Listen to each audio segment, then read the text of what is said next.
Olá, muito bom dia. Você está aqui conosco hoje na aula de Geografia do 8º ano. Eu me chamo Andréa Cardoso, faço parte da equipe curricular de Geografia da COPED e junto comigo aqui, nessa primeira aula do 3º bimestre, a nossa professora regente da aula de hoje, professora Milene Barbosa. Bom dia, professora, como vai? Bom dia, eu vou bem. Gostaria, de dar aí as boas-vindas a todos os alunos, os professores, os PCNPs que nos acompanham, para mais uma aula aí do 8º ano, iniciando agora, o nosso terceiro bimestre. Isso mesmo, professora. Já estamos com vocês há algum tempinho, Boas semanas já de diálogo. É sempre importante que a gente tem aqui sempre uma primeira parte para sinalizar para vocês qual vai ser o nosso percurso. São informações importantes que depois vocês vão conversar com seus colegas, familiares, professores e também para sistematizar os seus conhecimentos, porque na semana que vem a gente vai voltar com mais uma aula para continuar o tema, tá? Então, vamos lá para as primeiras anotações. O tema da aula de hoje, está aí na tela para vocês, é Espaço Industrial e Agrícola. Essa é uma aula elaborada de forma colaborativa pela equipe de Geografia, então, relembrando que nós temos a professora Mariana, o professor Sérgio, que também estão nesse trabalho conosco. E o que nós vamos trabalhar no dia de hoje? Então, segue também na próxima tela. É uma aula do 8º ano, do 3º bimestre. A habilidade, ela é do currículo paulista, é a habilidade 09. E o que propõe essa habilidade? Identificar, comparar e analisar os padrões econômicos mundiais de produção, distribuição e intercâmbio dos produtos agrícolas e industrializados, tendo como referência os Estados Unidos da América e os países dos BRICS, Brasil, Rússia, Índia, China e África do Sul. A unidade temática é Conexões e Escala e o objeto de conhecimento Corporações e Organismos Internacionais e do Brasil na Ordem Econômica Mundial. Então, são referências do nosso currículo paulista.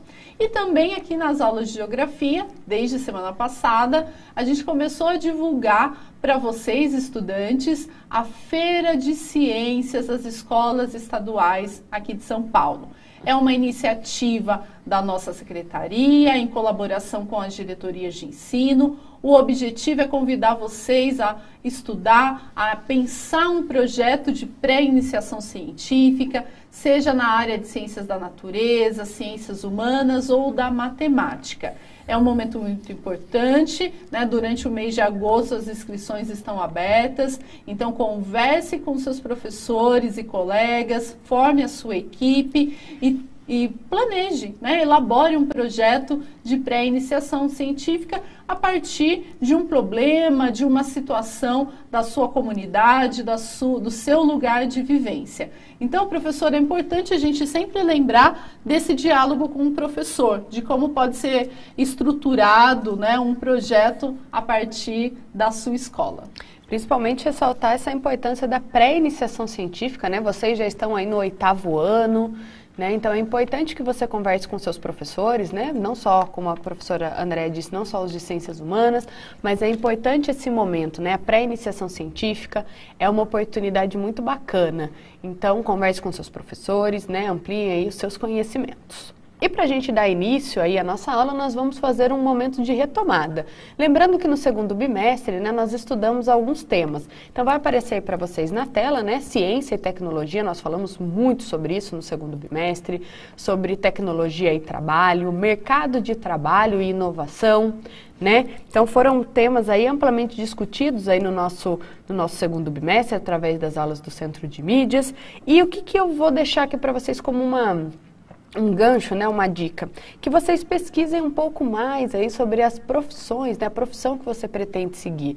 Uma das nossas aulas nós perguntamos, e aí, o que vocês pretendem enquanto profissão? Então, fiquem a dica, pesquisem, se eu quero ser a profissão X, o que eu preciso estudar? Aonde eu tenho esse curso? Aonde é ofertado? Existe no meu estado? Só existe em outro estado? Quais são as melhores universidades que ofertam esse curso, ou às vezes não é um curso universitário, né, um curso técnico, quais são as melhores escolas técnicas. Então é importante que vocês aprofundem, né, pensem nisso. Ah, mas eu ainda estou no 8º ano. O tempo passa assim, né, professora? Isso mesmo. Então, é importante lembrar, então a aula de hoje, vocês já perceberam que é uma retomada, a gente continua aprofundando os temas, né, a partir de outras abordagens, trazendo para vocês outros elementos. E nós gostaríamos muito de conhecer o que vocês já sabem, né, o que vocês podem contribuir aqui com os colegas, trazer as suas percepções a partir de 2 questões. Então, vamos lá para fazer a leitura juntos. A primeira questão da nossa sondagem é: o que você compreende por produção? Segunda questão: cite 2 produtos que você utiliza no seu dia a dia que sejam itens industrializados. Então, nós estamos aqui para conhecer a sua resposta, a sua contribuição. São aproximadamente 2 minutos que o nosso chat vai ficar aberto. Então, aproveite que esse é um espaço de aprendizagem e use com responsabilidade. Voltamos daqui a pouco com a devolutiva.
Olá, voltamos aqui para o Centro de Mídias. Hoje você está conosco numa aula de Geografia do 8º ano. Essa aula é uma aula inédita, é a primeira aula do 3º bimestre de 2020. Então vamos lá, professora, para as devolutivas dos nossos estudantes. Para a primeira questão, a maior parte dos nossos estudantes sinalizaram, entre eles o Marco Antônio, que é o ato de produzir, né? Para a segunda questão, muitas citações relacionadas a produtos da alimentação, produtos, né, como, por exemplo, o arroz, feijão, citaram até batata palha aqui, para sinalizar o tipo de produtos industrializados que eles consomem. Muito bem. Então, até é importante, né, vocês refletirem aí sobre o número de itens que vocês consomem que são industrializados, né? E o quanto isso interfere na saúde, já que foi amplamente aí, as respostas foram muito voltadas para a questão alimentar. Então, como o nosso tema é espaço industrial, né, hoje nós vamos falar do espaço industrial, nós precisamos entender um pouquinho, né, um breve histórico da industrialização brasileira. Então, acompanhe aí na tela, né, essa ideia de dividir os processos de industrialização em etapas, né? Isso é uma coisa discutida por alguns autores, né? Então, vamos lá. Quando nós falamos em industrialização brasileira, nós precisamos pensar nessas etapas. Então, a primeira etapa, ela tem início em 1500, né, até 1808. Lembrando que é um momento onde o Brasil aí é colônia de Portugal. Base da indústria nesse momento está ligado aos engenhos, né, os engenhos de cana-de-açúcar. E o Brasil, nesse momento, nessa fase, ele vai ter basicamente produção artesanal. Então, a produção artesanal vai ser né, o primeiro momento da industrialização brasileira. Já na nossa segunda etapa, no segundo quadrinho, nós vamos ter aí um processo de 1808 a 1930. Então, o que aconteceu nessa segunda etapa? Nós temos a chegada da família real portuguesa em 1808, né? Dom João VI chega ao Brasil, aí num momento emblemático da Europa. A gente tem nesse momento também nessa fase, não nesse ano, mas nessa fase que compreende 1808 a 1930, o declínio do café. Nós temos a tarifa Alves Branco, né, que é a tarifa aí que está associada à taxa alfandegária assinada por Alves Branco em 1844, que estabelece aí que itens, né, mais de 3 mil itens aí passam a ter impostos, né, itens importados, que variavam aí de 20% a 60%, né, os impostos da tarifa Alves Branco. Temos também indústrias ligadas à produção, né, o início das indústrias ligadas à produção de alimentos, tecidos, entre outras. Já na nossa terceira etapa, né, em 1930 até 1955, o Brasil ele vai investir aí em construção de vias de circulação de mercadorias para aumentar aí o fluxo de industrialização, né, a gente vai ter matérias-primas e pessoas. Então, lembrando que nesse momento algumas atividades econômicas, né, vão ter destaque, e nessa fase nós temos aí as estatais, né? Então é importante a gente ressaltar isso, a questão das estatais. E na nossa quarta etapa, que tem início em 1955, a abertura da economia, das fronteiras produtivas, novas frentes industriais e implementação da moeda atual, que vai acontecer nessa quarta fase, que tem início em 1955. Não quer dizer que aconteceu em 1955, né? Teve início nesse momento, a nossa moeda atual, que é o real, né? E agora nós vamos para uma atividade que a professora Andréia vai fazer a leitura aí com vocês. Isso mesmo. Professora, antes da segunda atividade, gostaria de destacar mais 3 contribuições, Tá, ok. que eu acho que ajudam bastante. O Leonardo, ele falou que quando ele lembra de produção, ele lembra da fabricação de um produto em processos, em etapas. Isso é muito legal. O Rodrigo, ele está antecipando um pouquinho a aula de hoje, porque ele está relacionando agora o tipo de produto que é feito em um determinado lugar. Ah, nós vamos discutir isso hoje. Isso, exatamente. E a Maria Tereza, ela lembrou muito dessa questão da importância dos equipamentos, dos maquinários. Então, são 3 contribuições que eu trouxe aqui para acrescentar na aula. E com relação à atividade 1, né, mais 2 questões para você responder, trazer aqui as suas percepções, dúvidas e conhecimentos. Então, vamos para a leitura conjunta. A primeira questão, ela está voltada aí para o seu município, então vamos lá. Em seu município, tem indústrias? Segunda questão, em caso afirmativo, o que elas produzem?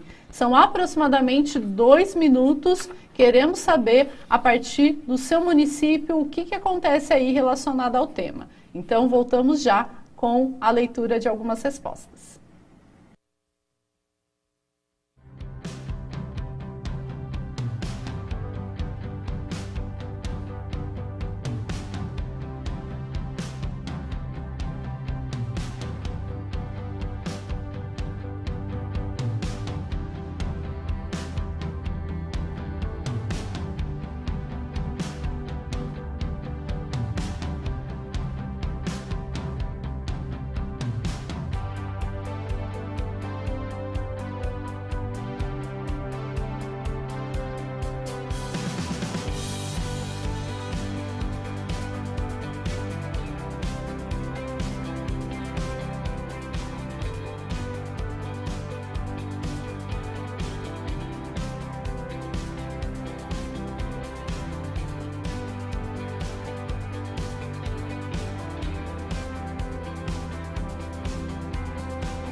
Olá, voltamos aqui para o Centro de Mídias. Você está conosco na aula de Geografia do 8º ano.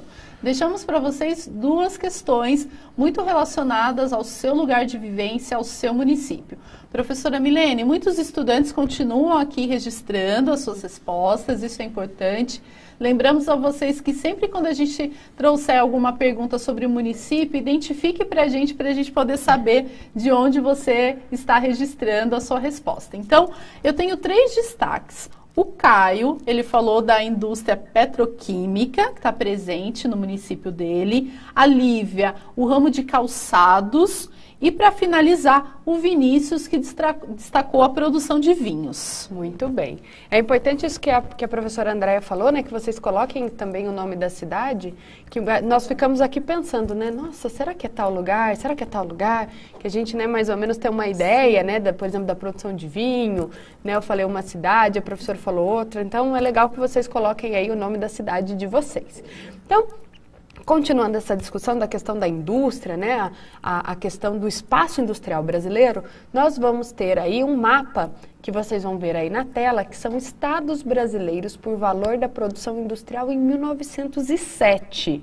Olha que bacana, 1907. Então, o que é importante a gente analisar, né? É um olhar para o passado industrial brasileiro, né? E lembrando que o Brasil é um país com uma classificação de industrialização tardia, né? Em comparação com o mundo, né? O Brasil se industrializou mais tarde mesmo, né? Então, né, o mapa mostra aí os estados brasileiros segundo o valor da produção. Então, é muito importante a gente analisar que é um mapa, né, no ano de 2007, né, em milhões de reais, porque esse mapa, na verdade, ele foi elaborado em 1999. Então, a gente já trabalhava aí com o valor em reais. E no nosso próximo mapa, ele mostra a distribuição espacial das indústrias de 2016. Ele é um mapa do Instituto Brasileiro de Geografia e Estatística e ele mostra aí, né, a distribuição espacial. E a minha pergunta é o seguinte: aonde está a maior concentração de indústrias, né? Coloquem lá no chat aonde nós temos a maior concentração de indústrias no nosso país, aí olhando esse mapa da distribuição espacial. E continuando, nós vamos ter aí no nosso próximo slide uma tabela que fala dos maiores produtores agrícolas, né, entre 2016 e 2017, agora para um olhar, né, mundial. Então, observem aí que nós temos os maiores produtores agrícolas, que é justamente o que nós vamos dar um enfoque agora sobre essa produção industrial agrícola brasileira.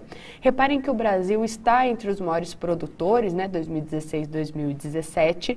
Ele apresenta aí 162 bilhões, né, de dólares aí em produção. Então é importante quando a gente fala em produção agrícola que o Brasil ele faz parte aí desses maiores produtores. E agora nós vamos para um momento de um vídeo que a professora Andréia vai chamar aí para vocês. Isso mesmo. Então, fiquem atentos, atentas às ideias principais. É uma reportagem que vai falar um pouquinho sobre a questão dos destinos dos pneus, né, que já não tem condições de uso. Então, acompanhem conosco e voltamos daqui a pouco.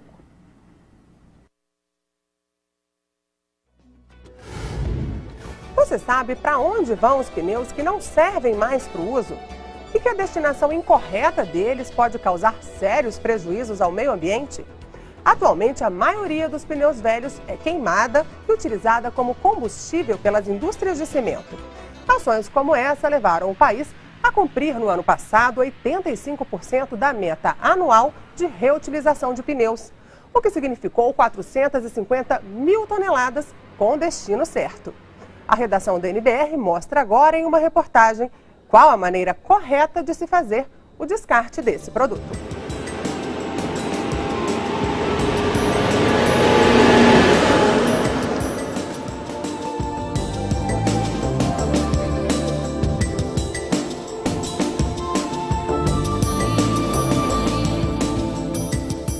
De todo o pneu que é disponibilizado pela troca, pelo consumidor, 85% desses pneus estão indo para a reciclagem, que é uma destinação ambientalmente adequada. Depois de percorrer milhares de quilômetros por ruas e estradas, o pneu desgastado, enfim, é descartado.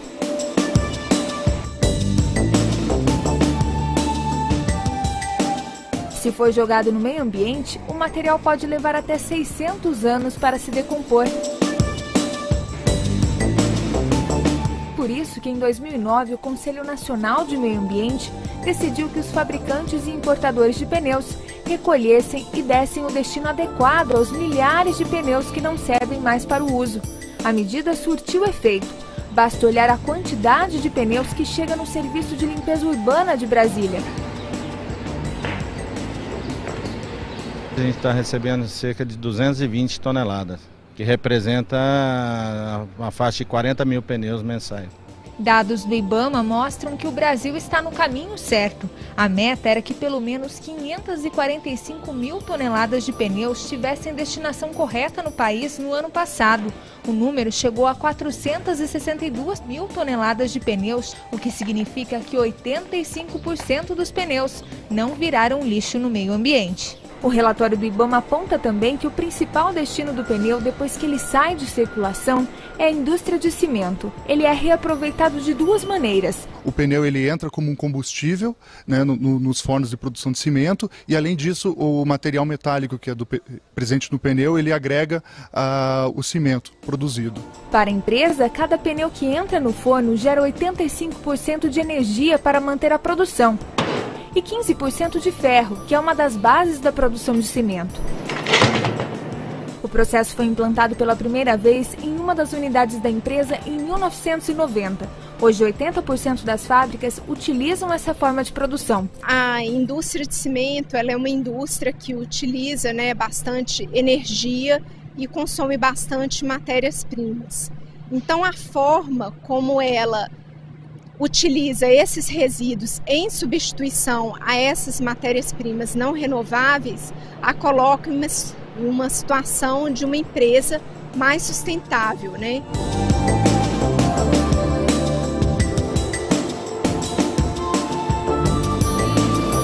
Nós controlamos todas as nossas emissões e também os limites de emissões eles são estabelecidos pelos órgãos estaduais, pelos órgãos federais, e o Brasil tem uma das legislações mais restritivas em termos de qualidade do ar.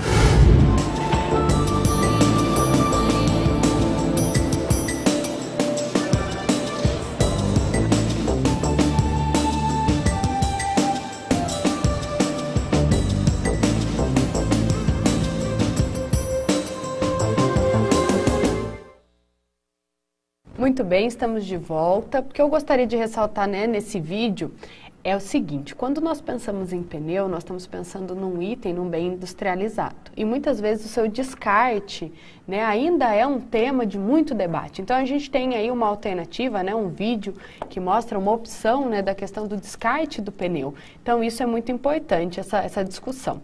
E eu vou deixar aqui um gancho para que vocês conversem aí com os professores de vocês sobre logística reversa.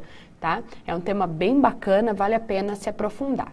E aí, nós estamos aqui nesse assunto da agroindústria, das indústrias, e agora vamos falar um pouquinho mais sobre a agroindústria. Então acompanhem aí na tela de vocês. O que é a agroindústria? A agroindústria é um ambiente físico onde acontece um conjunto de atividades relacionadas a transformações de matérias-primas provenientes da agricultura, pecuária, aquicultura ou silvicultura. E para esse momento nós vamos ter um vídeo super bacana, é um vídeo curtinho, mas ele é muito legal, que ele fala um pouquinho sobre as indicações geográficas, que é um tema que nós vamos discutir aqui na aula sobre as indicações geográficas dentro da questão do agroespaço, do agronegócio. Então, fiquem com o vídeo e nós já retornamos.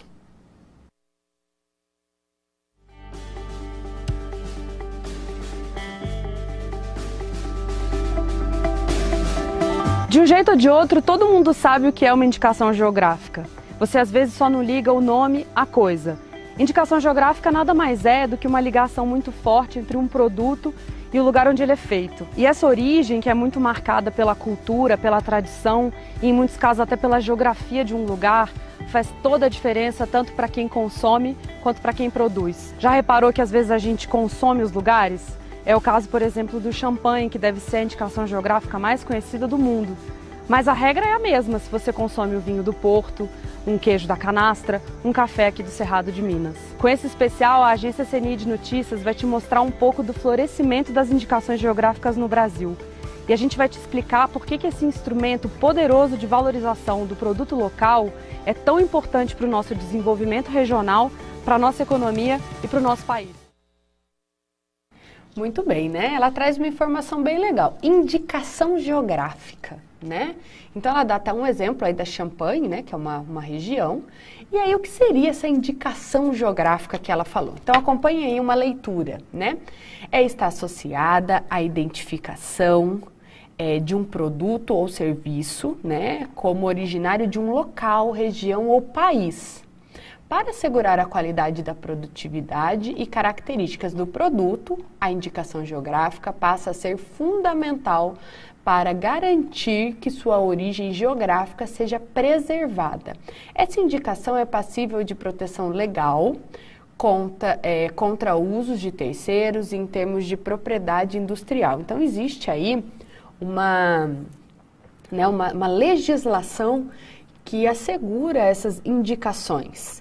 E hoje nós vamos falar de um produto específico, tá ok? Então acompanhem na tela esse mapa, que ele é bem bacana. Ele é um mapa que mostra as agroindústrias, né? Ele é um mapa de 2016 do IBGE e ele mostra especificamente laticínios. Então, reparem aí que a gente tem uma tonalidade, né, mais escura e mais clara do mapa. Então, quanto mais escuro, isso quer dizer que eu tenho uma maior concentração, ou seja, uma alta concentração de rebanhos leiteiros. Cada pontinho que vocês veem aí no mapa significa uma indústria de fabricação de laticínios, ou um conjunto, um polo industrial aí, de fabricação de laticínios. Quanto mais claro, isso quer dizer que eu tenho uma baixa, né, concentração de rebanhos leiteiros. Reparem que no nosso território a gente tem aí alguns aspectos, né, que estão voltados aí a algumas regiões do nosso país que tem aí uma concentração desses rebanhos, certo? E por que nós estamos falando de laticínios, né? Por que esse mapa ele retrata isso, os laticínios? Vocês vão ver um pouquinho mais para frente na nossa aula o porquê dos laticínios, né? E aí nós estamos aqui, né, falando dessa questão da agroindústria, né, da industrialização. Nós vimos que o Brasil ele está aí entre, né, os maiores produtores, então a gente fica aí com um questionamento para vocês. Qual a importância da agroindústria para a economia mundial, né? Qual que é a importância da agroindústria para a economia mundial? Essa pergunta ela vai ficar para vocês por cerca aí de 1 minuto e meio, mais ou menos, é uma perguntinha, né? Apenas um questionamento, vai ficar aí por volta de 1 minuto e meio e nós já retornamos.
Olá, voltamos aqui para o Centro de Mídias, mais uma atividade que nós tivemos a oportunidade de conhecer o que você sabe, a sua dúvida.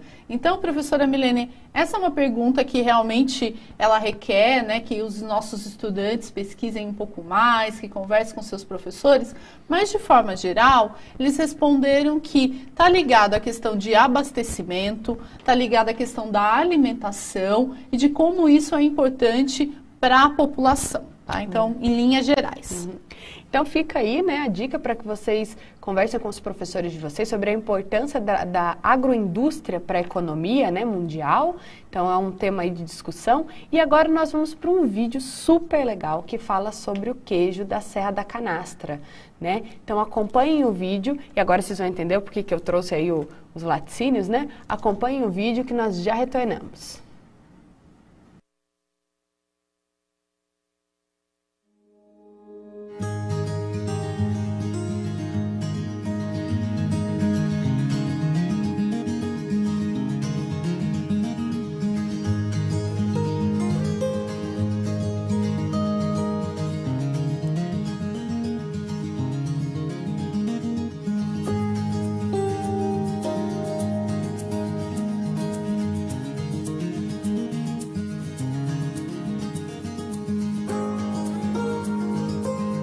Queijo não tem segredo nenhum. Logo, logo ele está fazendo bonitinho do jeito que precisa. Uma pessoa tem que ter vontade, coragem e disposição de fazer. Então a diferença que a gente acha é ser o queijo amarelo, né? Curado de 25 dias acima, por exemplo, 30, 60 dias, 90, sei lá. Quanto mais velho, mais ele vai ficando um queijo diferenciado.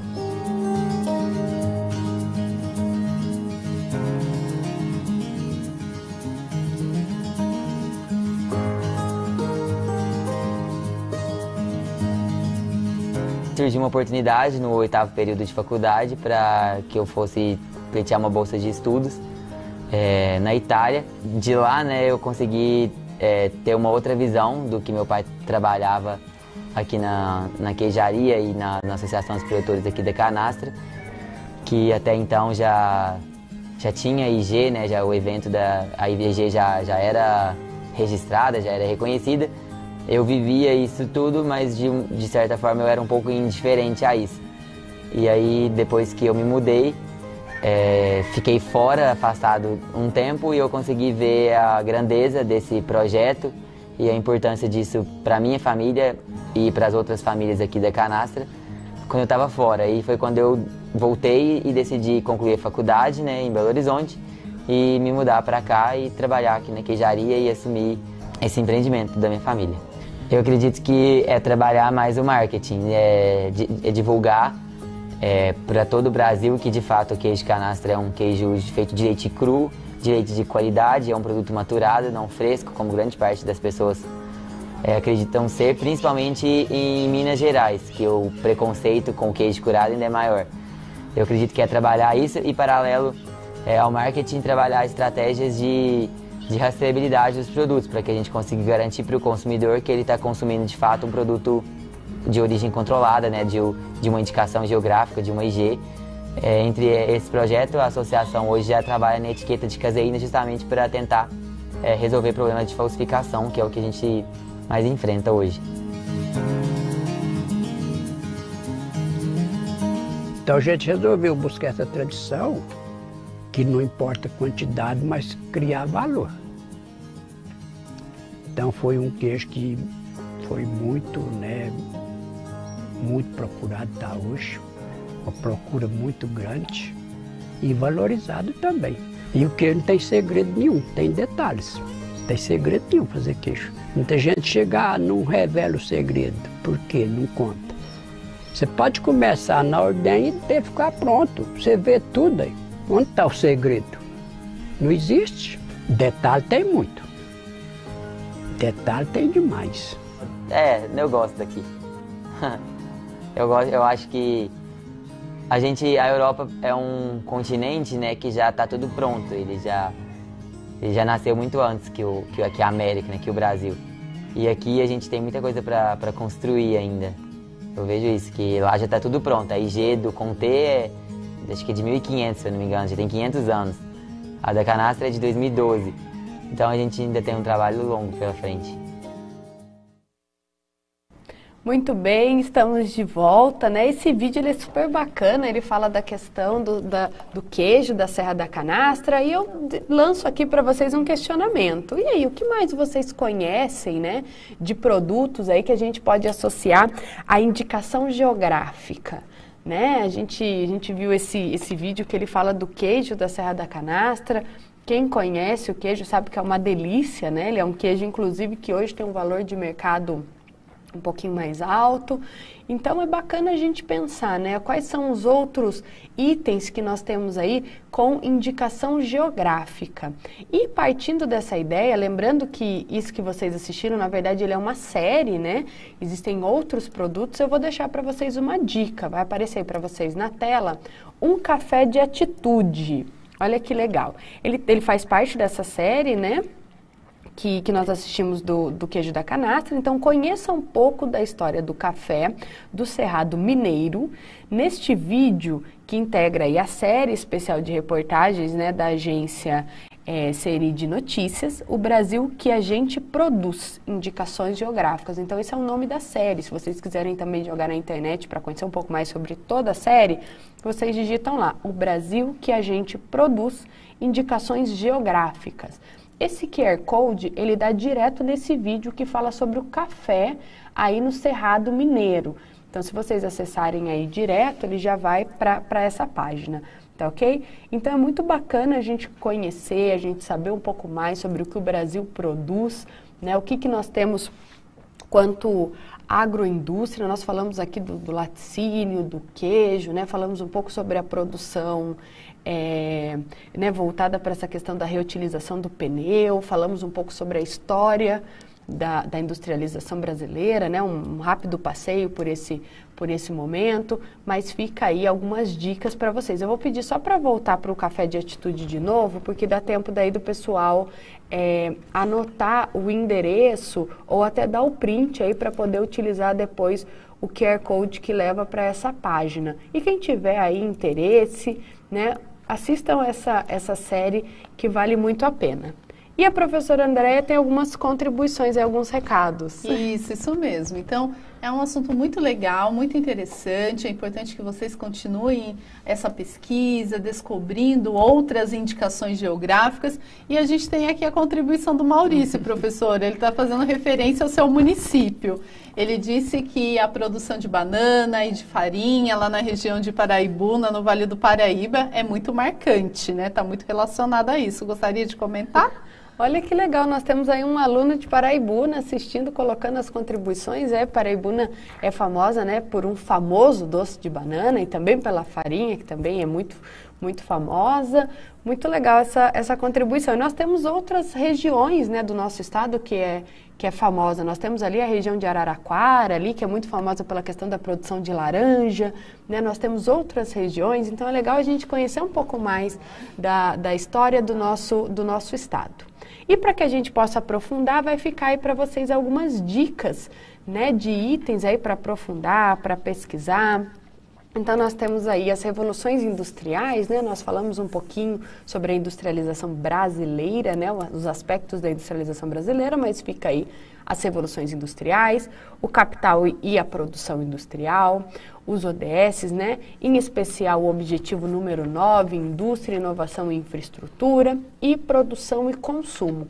São temas, são itens aí interessantes para aprofundar. E lembrando, né, que você pode contar para nós o que vocês acharam da aula que acabou de assistir. Lembrando, né, que avaliar é sempre um item de muita responsabilidade.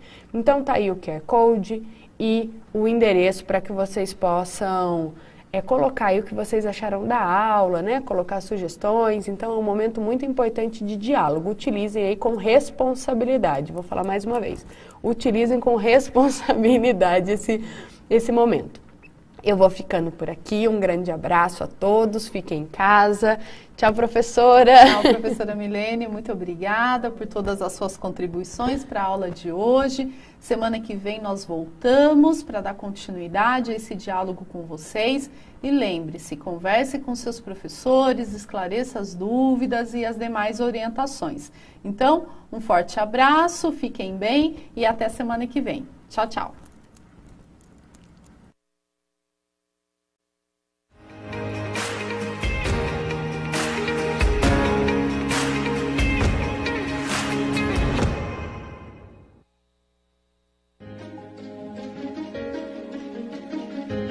A escola pode estar distante, mas as aulas não.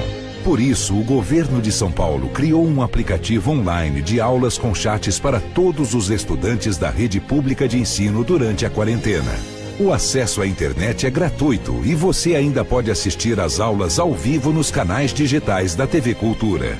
Baixe o aplicativo e estude.